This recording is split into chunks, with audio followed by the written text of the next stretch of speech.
Salut! Dans cette vidéo, on va continuer à expliquer la leçon 10, les lentilles. On va parler du trajet des rayons particuliers à travers d'une lentille convergente et d'une lentille divergente. On commence tout d'abord par le trajet des rayons lumineux particuliers à travers d'une lentille convergente. On va parler premièrement du rayon qui passe par le centre optique. Voilà, c'est une lentille convergente avec son axe optique X' ou X, son foyer objet et son foyer image.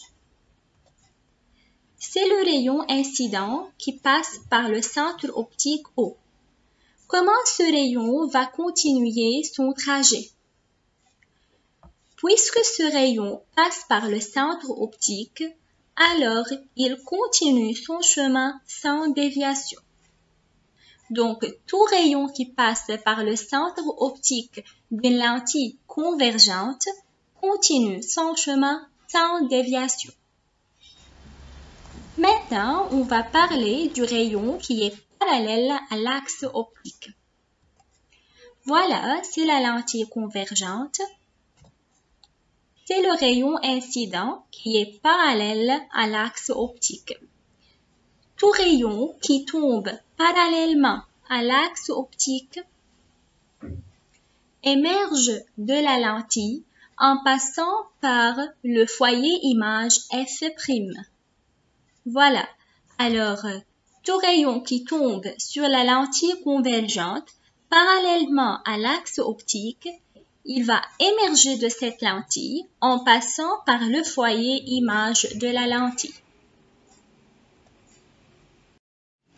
Le troisième cas, c'est le rayon qui passe par le foyer objet. Tout rayon qui tombe sur une lentille convergente passant par son foyer objet F continue son trajet parallèlement à l'axe optique.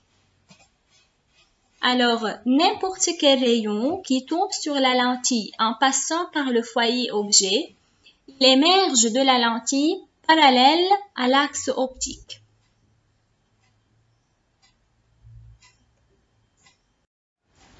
Voilà, maintenant on va commencer à parler du trajet des rayons particuliers à travers une lentille divergente. On commence par le rayon passant par le centre optique.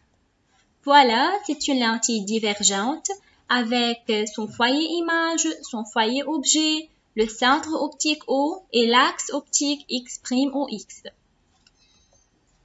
C'est le rayon incident qui passe par le centre optique de la lentille. Comment ce rayon va continuer son chemin? Puisqu'il passe par le centre optique, alors il continue son chemin sans aucune déviation. Donc toujours, n'importe quel rayon lumineux qui passe par le centre optique d'une lentille divergente continue son chemin sans déviation. Le deuxième cas, c'est le cas du rayon parallèle à l'axe optique. Donc c'est une lentille divergente, c'est le rayon incident. Ce rayon est parallèle à l'axe optique. Comment ce rayon va continuer son chemin? Il va émerger de la lentille en semblant venir de F'. Donc, tout rayon qui tombe sur la lentille divergente parallèle à l'axe optique, il émerge comme s'il sortent du foyer image. Quand on dit en semblant sortir du foyer image, c'est-à-dire comme s'il sort du foyer image.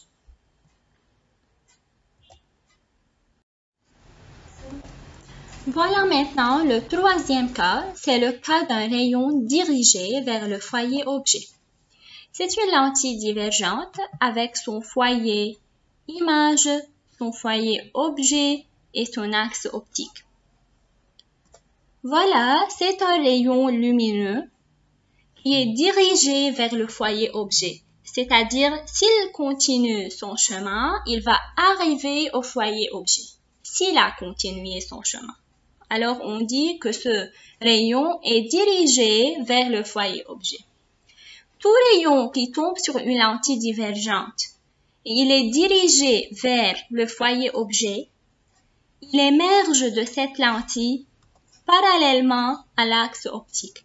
Alors, il ne continue pas vers le foyer objet, il émerge parallèlement à l'axe optique. Donc, tout rayon qui tombe sur une lentille divergente dirigée vers son foyer objet, il va émerger de cette lentille parallèlement à l'axe optique. Merci pour votre attention.